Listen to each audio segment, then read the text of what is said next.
It's your host, Andre Adams of the NASM Peak Physique Podcast. So excited for this upcoming episode. We're going to dive into cardio hacks for bodybuilders. Cardio isn't just about burning fat. Done right, it can actually sharpen conditioning, aid in nutrient partitioning, have emotional benefits, and even support recovery. But done wrong, watch out because it can also be your worst enemy and catabolize muscle. Make sure you guys tune into this episode, and most of all, be sure to like, subscribe, and follow. We'll see you guys soon. You're listening to the Peak Physique Podcast with Andre Adams on the NASM Podcast Network.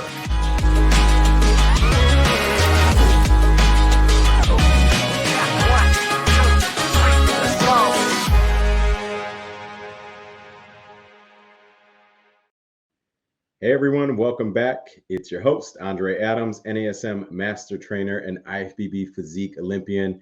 We are here on another episode of the Peak Physique Podcast, and today we're going to be covering cardio hacks for bodybuilders. Cardio isn't just a fat-burning tool, right? When done right, it can also help aid in things like nutrient partitioning. It can be emotional, stress relief. It can help preserve muscle, but when done wrong, it can actually be counterproductive. So we're going to break down what my best strategies, tips, and tricks for everything you need to know about cardio for bodybuilders. Let's go ahead and get started. Pre-cardio supplements and hydration is one thing that I love to start with whenever we begin the conversation on cardio. And I'm going to list off maybe my top 5 to 6 things that I like to incorporate. And of course, this can vary by the individual depending on your specific goals. One thing I like to start with is a little bit of caffeine.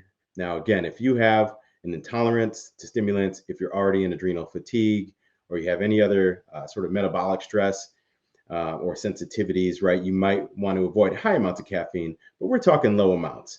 So, consider maybe 100 milligrams, for example. If we were to time that pre-cardio, that can help increase our fat oxidation, can also help increase endurance or performance. There's some really long-standing articles. I know Sprite 2014 is one of those that breaks down the study of potential benefits of low-dose caffeine pre-cardio or pre-endurance training. And again, it's best used strategically to, based on your tolerance. So again, if you have adrenal issues or sensitivities, you might need to limit or keep those earlier in the day. Another good one that some people might already be familiar with is yohimbine. Typically, this is going to be in HCl form, 5 to 10 milligrams.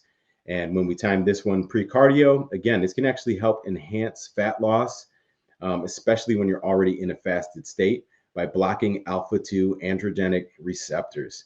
Again, you can cite this. I'll drop these maybe at the end of the episode or in the comments. But Ostajic 2006 does a very nice job laying this out in a case study.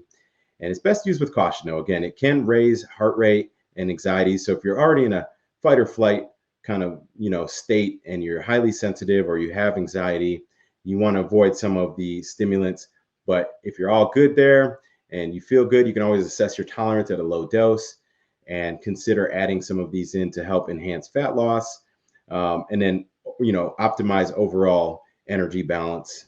And for me, it wakes me up a little bit in the morning. So another good one that I like that is what I would call stim-free, right? Maybe considered an energy upper, but it's stim-free would be L-carnitine. So L-carnitine, there is evidence that show improved fat transport, and it's mainly useful for recovery. But L-carnitine, we like to use 1 to 2 times a day. If it's in oral supplementation form, we generally recommend 1 to 2 grams. So, 1,000 to 2,000 milligrams. And that can come in powder, it can come in capsules. You could do morning and evening, or you could do pre-cardio, pre-workout, which is what I tend to do just to try and maximize, again, nutrient partitioning and fat burning. But L-carnitine, great one. CoQ10, it's another excellent choice. There's many different benefits of this, from cardiovascular health, weight loss, body comp, liver and metabolism. PubMed actually has an article that I read recently. If you guys are interested in checking it out, head over to PubMed. It's PMID 37686-725, and the effects of CoQ10 suggesting, again, overall health benefits and being more of a conduit for weight loss and body recomposition. There's also some very good benefits, again, cardiovascular and brain health with CoQ10. L-glutamine. So why would we add L-glutamine in pre-cardio for a bodybuilder? L-glutamine has several functions. A lot of people know it for its anabolic support, right? It is the foundation for some of those building blocks of muscle. It also helps boost our immune system. And there's many benefits within the GI system when we're talking about, gut repair. So L-glutamine specifically, when we're doing high amounts of fasted cardio, especially if we're starting to notice high cortisol spikes and we're starting to notice downward trend in skeletal muscle. If you guys are measuring with a device like an in-body scan or a DEXA scan, and we're starting to see that skeletal muscle taking a dip, that means there's muscle catabolism happening. And we might want to structure in 5 to 10 grams of L-glutamine, pre or peri-workout or peri-cardio in this case, to help support our muscle mass. And one of the most important things you can do, if you're like me, in the morning, so some of it's emotional therapy, right? I like to start my day. My treadmill is actually right in the garage, so I can pop the garage door open, get some fresh air. It's very relaxing and calming to me. So it's not always about just weight loss and recomp. Sometimes it's about that emotional or that mental benefit from the cardio. And I like to have my coffee while I'm doing my cardio. One caveat, however, when we're talking caffeine, as we mentioned earlier, we're talking coffee, make sure that you're doing your electrolytes first, at least 15 to 20 minutes before you take any caffeine, because caffeine can inhibit the absorption of sodium and electrolytes. So I like to add that hydration and electrolyte mix. Again, dehydration actually raises RPE. It can blunt fat oxidation. So we want to make sure that we are fully hydrated and that we also are taking those electrolytes to support our adrenal function and our total metabolic function before intaking that caffeine. So just recapping, kind of pre-cardio, some of my favorite go-tos if you don't have high anxiety or high sensitivities. I like to go caffeine, yohimbine, L-carnitine, CoQ10, some L-glutamine to support muscle, and then again, hydration and electrolytes before taking any caffeine or coffee type of supplements. The next thing we'll talk about, let's go into cardio intensity and duration. We get this question a lot, and I'll probably add modalities to that as well, because this can factor into the intensity.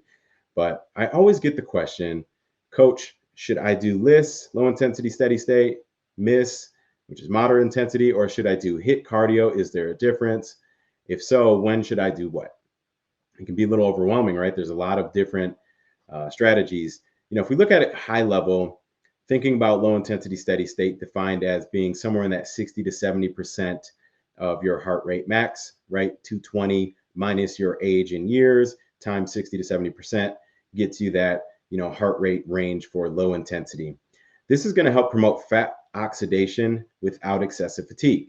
Now, if you are a very heavily muscle bodybuilder, which I believe most bodybuilders, that's the goal, right? We want to carry as much lean muscle as possible. When we're already in that state, the biggest concern is, again, muscle catabolism, where we're starting to break down amino acids from muscle tissue and convert it into glucose as fuel. We don't want this, especially when we're in a highly sensitive fasted state. So low intensity steady state or moderate intensity steady state cardio tends to be a little more favorable if we're in a fasted state early in the morning. This helps to mitigate, we'll call it super high spikes in cortisol, right? That's going to be an adrenal response, which again is a catabolic hormone. So we don't want that happening. Now, LISS or MISS cardio tends to utilize about 90% fat as the fuel source, right? The oxidation source, versus let's take HIIT or weight training, right? Very similar impacts to your central nervous system. If we took HIIT training, that's using about 90% glucose and ATP as the fuel source. So we want to get strategic on when we're leveraging each of these. The benefit of HIIT would be higher amounts of total calories burned per minute, right? You might burn in a 1 hour session. If you did HIIT cardio, which is a lot of cardio, by the way, 1 hour of HIIT might give you, let's say, 700 or 800 calorie expenditure on that particular modality. And you might only get 500 calorie expenditure doing LISS or MISS cardio on that same modality. But if you looked at the percentage split, again, it's going to be heavily shifted towards body fat while preserving more of that muscle mass when you're doing lower to moderate intensity cardio. So that's the main thing that we look for. General guidelines when we're talking about intensity duration of LISS or miss, I would recommend typically 30 to 60 minutes at that 60 to 70% heart rate max. That's going to, again, promote more fat loss without excessive fatigue or excessive strain on your adrenals. Whereas HIIT might be better utilized later in the day. So let's say post-meal one, maybe it's post-workout, assuming it's not after, let's say, a really hard leg day, if your goal is to maximize your leg development. But when we're in a cutting phase and you need to get more cardio in, HIIT can actually save you some time as well. So if we are very limited on time, you've only got 15 to 25 minutes to spend towards cardio, you might want to consider HIIT in that scenario because we can get a higher amount of calorie loss. So generally, I like to do my LISS or miss cardio. That can be anywhere from 3 up to 6 or 7 times a week for those shorter, we'll call it more reasonable intervals of 30 to 60 minutes. However, when we're talking HIIT, I like to minimize that, especially when you're already training 4 to 6 times a week. With weights, I like to minimize HIIT to 15 to 25 minutes, 1 to 3 times a week, and strategically after a meal or post-workout. HIIT cardio is also going to help improve your VO2 max and calorie expenditure. But again, it carries a cost, which is going to be some disruption to your recovery curve. So you don't want to time let's take your lagging body part, right? We need to bring the glutes up significantly, right? We need to develop a lot more muscle density there. So we might have more food, more calories on that day. We might train lower rep range, right? Lower volumes, but heavier weights. And then we need that recovery with nutrition, sleep, hydration. If you're adding in a lot of HIIT cardio after training that lagging muscle group, you're disrupting that recovery curve, and it can actually be counterproductive. You might get some weight loss, but you're also not developing the muscle that you're trying to develop. So just keep that in mind and try to space those out on days that you're not training that lagging muscle group. Periodization, so early in prep, we like to think about doing a mix of HIIT and LISS, right? We might mix those up, again, 1 to 3 times a week HIIT, and then the rest being LISS or moderate intensity. But then later in prep, especially as you get into that 2, 3, 4 week out window from a show, and you're already near stage condition at this point, we want to start to reduce fatigue. In order to do that, I like to shift some of that cardio back to low or moderate intensity. This is going to help manage your cortisol. It's going to also help reduce some of that joint stress. And we'll talk about modalities again that are more favorable if you're having joint stress and inflammation versus, just running your body into the ground with high amounts of cardio, high impact all the time. One cardio hack is to think of cardio like weight training, right? Volume, intensity, and frequency need to be managed, not just always cranked up. So it kind of ebbs and it flows, right? We start to titrate and increase things up throughout the course of a prep. But then once we peak that out, we've now achieved our stage conditioning, or we're approaching overreach and burnout. Then we start to pull back. By overreach and burnout, what do we mean? When we're talking about cardio specifically, some key indicators that I would look for on prep. If an athlete is doing, let's say, 2 to 4 weeks apart, they're doing body composition scans in body or DEXA, and we get 2 or 3 data points in a row where we see skeletal muscle mass decline, right? This is a very clear signal. It could be cardio related, could be recovery related, or a combination. Could be nutrition related.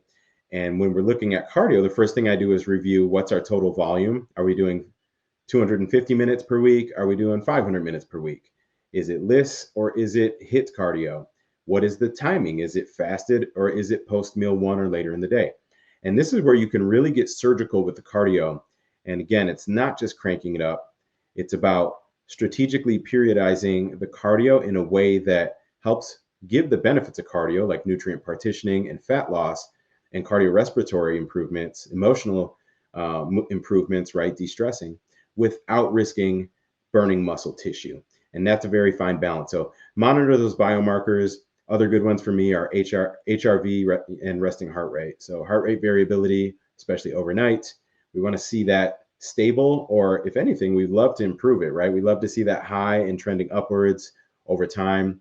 If we start to notice it declining, or we start to notice resting heart rate starting to creep up over time, it's a good indicator we might need to rethink our cardio schedule to allow for more recovery. So good segue there, right? We talked about some of the different types of HIIT versus LISSS cardio and some of the pre-cardio supplementation. Let's talk about fasted versus evening cardio a little bit more in depth, right? Fasted cardio, again, increases the reliance on fat oxidation, so about 90% or so, especially if we're doing low to moderate intensity.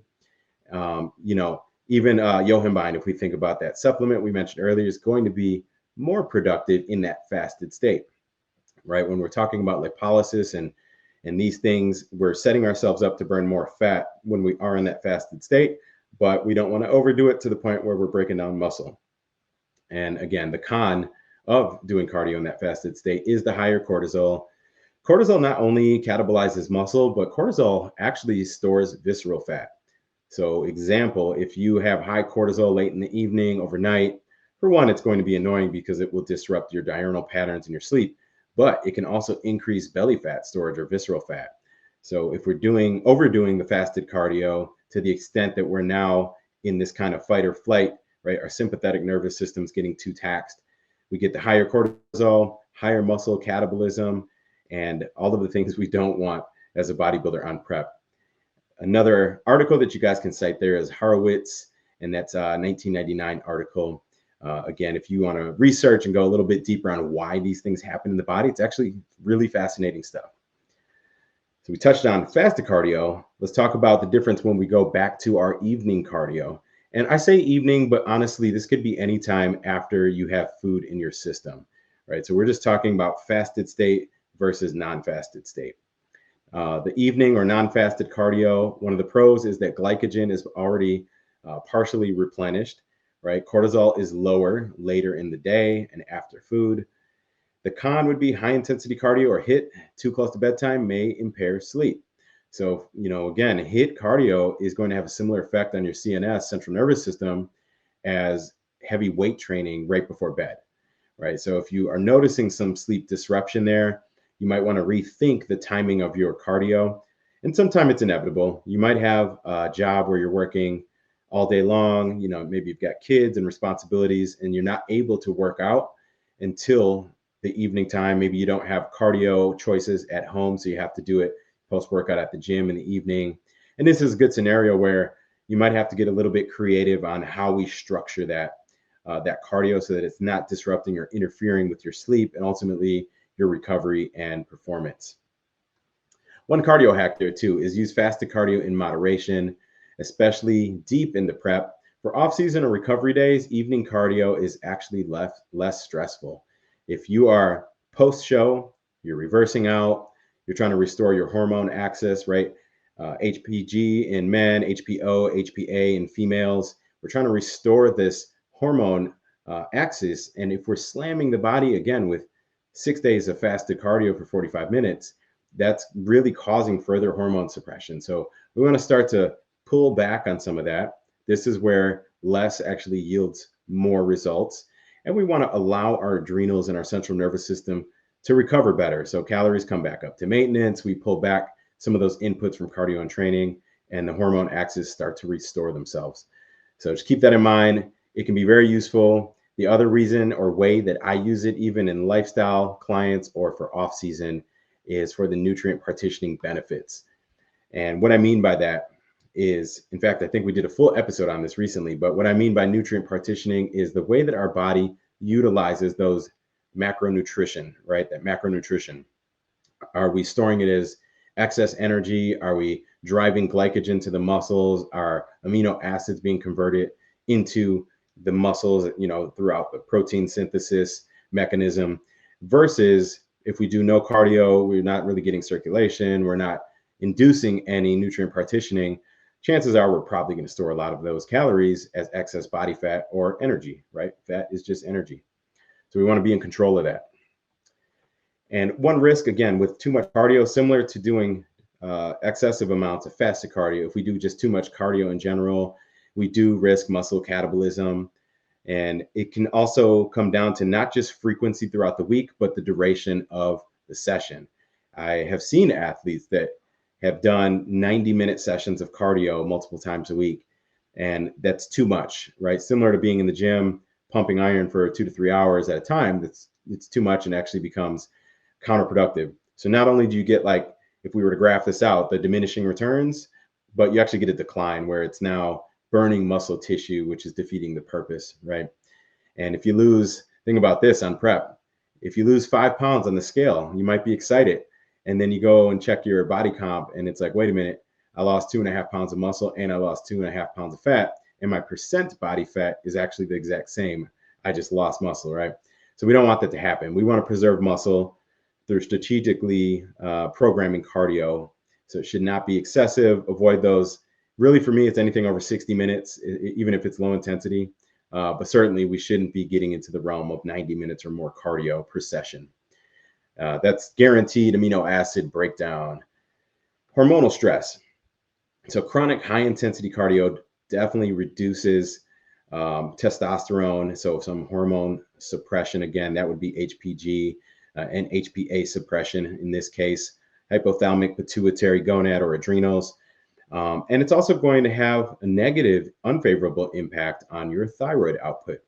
So what I mean by that is conversion of T4 into T3. Some of those hormonal pathways definitely take a hit when we have too much hormonal stress that's induced by high extreme amounts of constant cardio. Now, one session here or there, you missed a half-hour cardio yesterday, you want to make it up today. One session here or there isn't going to kill you.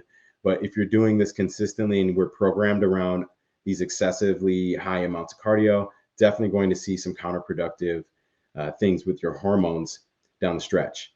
You guys can reference Hackney 2001 article for that. Really good article on hormone stress. And then plateau risk. We see this a lot. So a lot of times athletes might start a prep and they're doing excellent. They're losing weight. They're recomping, dropping pretty consistently linear. And then all of a sudden we start to plateau, right? Recovery ability goes down. Strength starts to take a toll. Inflammation, they're tired. So chronic fatigue. And when we start to plateau like this, again, these could be indicators that we're just putting too many inputs, too many stressors onto our nervous system. And one of those stressors could be, in this situation, cardio. So if we look at the cardio schedule for that particular client and we see that, oh, they're doing an hour in the morning, they're doing another 30 to 60 minutes post-workout, and then they're going for an evening walk, they're training 5 days, 6 days a week, right away, we would identify that it's too much, right? The body is not able to recover. We're disrupting that SRA, stimulus recovery adaptation curve, and we're starting to blunt progress. We're also blunting fat loss, and progress is now stalled. So this would be a scenario where we identify that there's too much cardio and we need to be more strategic with the types, duration, intensities of when and how long we're doing those cardio sessions. Now that you guys have a pretty good foundation of knowledge on what can we do to enhance, get the most out of our cardio with supplements, we've got a pretty good framework laid out for the intensity, the duration, HIIT versus LISSS. Let's talk about some of my favorite cardio gear hacks. What I mean by this are, what tools can we use to even get more out of our cardio, right? One of those, and we have a full episode on this, encourage you guys, go back through the Peak Physique vault and archive, look up my episode on waist trainers and sweat belts. Excellent information there. And we break down some of the benefits and then also the risks of using things like waist trainers. But when we're talking specific sweat belts, so those would be like your Velcro, neoprene wraps, ones that don't have those hard spiny ribs like a waist trainer. I love to leverage sweat belts. You can actually get them for your thighs too. Excellent choice for athletes, especially women that struggle to lose ECW, extracellular water, or fat deposits and cellulite in the thighs. But for sure, around the core, I like to go with the sweat belt. And I stack that actually with some topical thermo cream. I actually love using creams like Steel Fit. They've got some good ones for abs of steel, buns of steel. Sweet Sweat's another good brand. So you can pick one of those up. Even there's a 3D and 4D Evelyn cream on Amazon, really cheap if you're on a budget. Any of these are much better than nothing. And the first question you'll get is, well, isn't it just water weight that you're losing? So my short answer to that is there's some truth to that. You are sweating out extra additional amounts of water. However, what's causing you to sweat in the first place is that thermogenic effect, where we're trapping the heat, we're forcing some of the adipose tissue inside those cells to oxidize into heat, right? So we're exhausting fat, using it as fuel, exhausting it into heat, which causes our body to sweat. So yes, you are losing a percentage of that as water weight. However, you're also tightening the skin. Topical L-carnitine, a lot of these have many firming ingredients that also improve skin elasticity. So there's a lot of different benefits from the dermal layer all the way down into that adipose tissue and accelerating fat loss in those site-specific areas. So I definitely encourage you guys to use them. Just have realistic expectations. Just know that yes, you are losing some water weight, and if you lost 5 pounds during your cardio session, doesn't mean you burn 5 pounds of fat, but you are getting that 1% edge on the competition. So I'm a big believer in it. Myself, all my athletes have always had success with it. So keep those sweat belts and thermal creams, and then footwear and supportive gear. So things like, if you've got joint pain, you've got knee pain, as we age, some of the impact, even a treadmill, especially some of those surfaces, if they're not intended for running or jogging, can be very high impact. Now they make nicer ones that you can look for, like assault runners or woodways that have, more of a curved surface, better for landing as you're running, lower impact.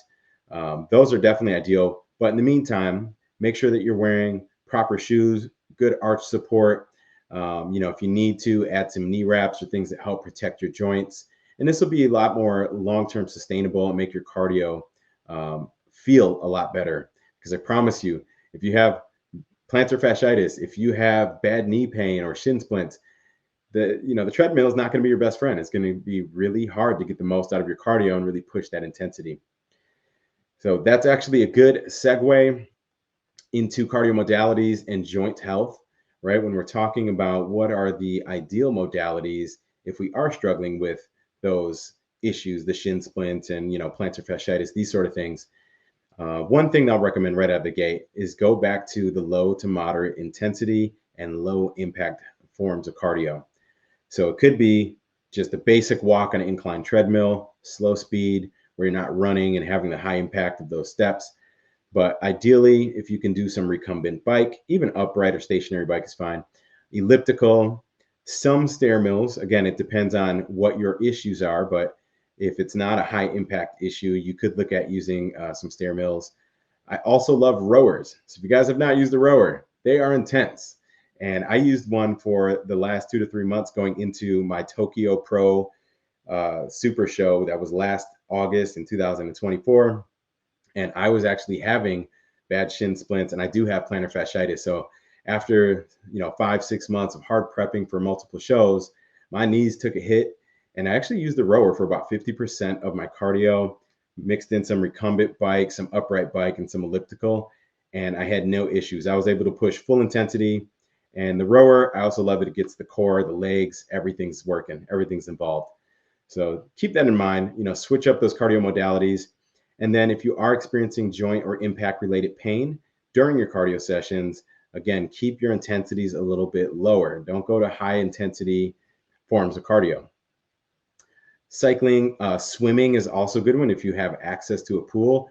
Everyone knows swimming is intense, right? We're burning a lot of calories. Full body workout can also have some benefits and be anti-inflammatory. It's good for overall muscle and joint health. And then sled pushes, or if you need to get the HIIT cardio in, sled pushes could be a good modality for like a low eccentric loading, for example. And if you're doing HIIT options, some of the options that you have there, sprints, battle ropes, if it's an upper body day and we're trying to deplete, those can be great. Also gets the core and the joints strengthened up. And then again, we talked about sled work. So sled work can be done in pulling, pushing modalities. And they even have like the Tank M1 through M4. If you guys aren't familiar with those, really cool devices. It's like a sled, but it's got wheels and you can change the level of resistance. You can add weight. Great way to keep your cardio interesting and fun, but also get the most out of it. Guys, if you're just joining us, welcome back to the NASM Peak Physique Podcast. Today's episode, we are diving into those cardio hacks for bodybuilders, everything you guys need to know to choose the right type, duration, and modalities of cardio. We touched on a little bit of LISSS and HIIT. Let's make it specific to bodybuilders. LISSS benefits, low intensity, steady state, lower recovery cost. We're going to have higher volume tolerance, and it pairs very well with prep. Since on prep, we're putting most of that energy into the gym, right? We're putting most of that energy into pumping iron. We're trying to grow. We're trying to maintain and preserve our lean muscle mass. HIIT benefits for bodybuilders could be that it's efficient. Again, if you're short on time and you really just don't have an hour to commit to cardio and things like this, HIIT could be a good tool in this scenario where we can take, let's say, 45 minutes of moderate to low intensity cardio and shrink that down to 25 minutes of HIIT cardio and get a similar energy expenditure output. So keep that kind of back pocket, keeps athletes athletic. That can also be a positive.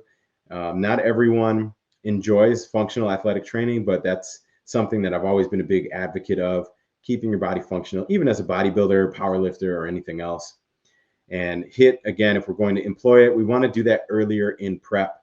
We don't want to wait until 2 weeks out from a show to start implementing HIIT because it's just too taxing on our central nervous system and is not going to allow our bodies to recover, especially when we're at a caloric deficit. Cardio placement in the training week. So this is a good one when we're thinking about where should I place my cardio. I've got 4 days of fasted cardio this week, and I have 50 minutes of cardio. It's going to give me 200 minutes, right? Where do I place it? I always like to have a few basic rules of thumb. One would be avoid long cardio sessions on your heavy leg or your heavy back days. This does, again, have a disruption effect. If you've taken our PBC course, we talk about, breaking those cardio sessions apart, moving them 24 hours away from the recovery curve for either a lagging muscle or these really intense leg or back days. And it can impair recovery. Therefore, we want to make sure that we time it appropriately so that there's no disruption effect on that muscle. Best pairing is cardio on upper body days generally, rest days, active recovery days, or split from training entirely, right? So if we are training Monday, Wednesday, Friday, we might want to schedule our cardio on those off days. Not always possible, especially if we're doing a 5 or 6 day training split, which is not uncommon by any means in bodybuilding. So then we just got to be strategic on what days we put the cardio sessions and for what durations. Certainly don't want to schedule a HIIT cardio, during one of your heaviest leg days of the week. And my hack there, my pro tip will say is just treating cardio as if it's its own training variable. It's not just like add-on calories. It is no different than having a workout, right? We want to treat the cardio as a workout. Other things that you can do as well. So I want to kind of recap all this because we talked about a lot here and it's a lot to unpack. But as we're getting more and more strategic, you've got periodization with your cardio. You've got, maybe shifted more towards HIIT cardio in the beginning, and we start to phase in more LISSS or miss cardio as we get closer and closer to show day. And one thing to consider is if we're starting to hit a limit, we're starting to see decline in skeletal muscle, we're starting to have muscle catabolism, is we may need to actually pull back on cardio or change around some of our timing and then employ additional NEAT calories or step count, right? So what I mean by that is non-exercise activity thermogenesis. This is going to be a lot more friendly and supportive on your adrenals. You're not going to have these severe cortisol spikes that are causing muscle catabolism, but you're still going to be at a relative energy deficit throughout the day to still stay on track and hit your target. So you could start monitoring your step count. If you have already an active job, maybe you are a personal trainer, maybe you're a nurse, a mailman, somebody who's getting a lot of steps and activity in anyways, you can start to count this towards your cardio session. And the last hack, this is one of my favorite hacks. When all else fails, and you should be doing this anyway, you can shift a percentage of your cardio towards posing, especially you bodybuilders. But this applies for everyone, even if you are a bikini athlete, men's physique athlete, wellness athlete, fit model athlete. But it's really, really intense if you're in bodybuilding, women's physique, women's bodybuilding classic physique where, we have to flex the entire body very hard. So what I tend to do is, let's say I have an hour of cardio that I'm supposed to do each day, 3 weeks out from my show.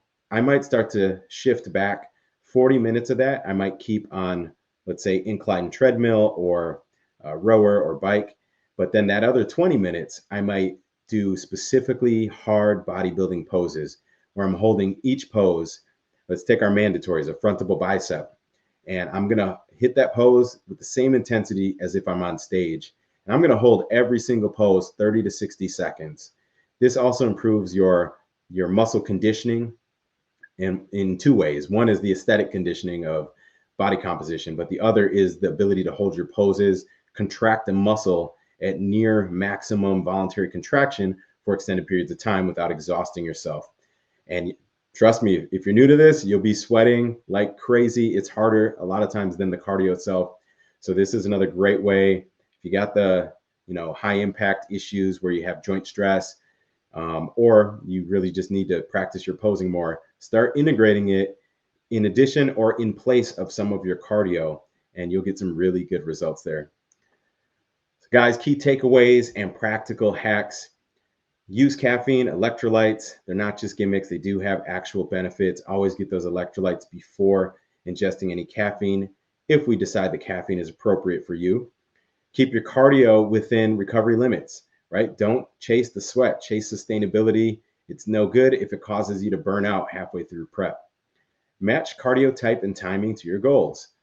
Also base this on your joint health and what phase of prep you're in. Remember, hit cardio earlier in prep. Start to shift that balance towards LISSS cardio, and likely even drop HIIT cardio altogether 2 to 3 weeks out, especially if you're already at stage conditioning. And then number 4 is going to be prioritizing recovery. Cardio is a tool. It's not the end goal. It's not the end all be all. It's a tool to help move us closer to that physique outcome and stage conditioning that we're looking for. So guys, that's all I've got for you today on cardio. So remember, it's not a punishment, it's a strategy. Use it to your advantage. And if you guys want more follow-up information, you can reach me online at andreadamsofficial.com. You can also reach out via email at trainingbydre@gmail.com, or you can find me on Instagram and YouTube at andreadams_official. Thank you guys so much for tuning in. If you got value out of this episode, please share it with at least one friend. And when you employ some of these cardio tactics, tag us. We'd love to hear how it's going for you. What things are you learning about your own prep and your own clients? And we will see you guys next time on the Peak Physique Podcast.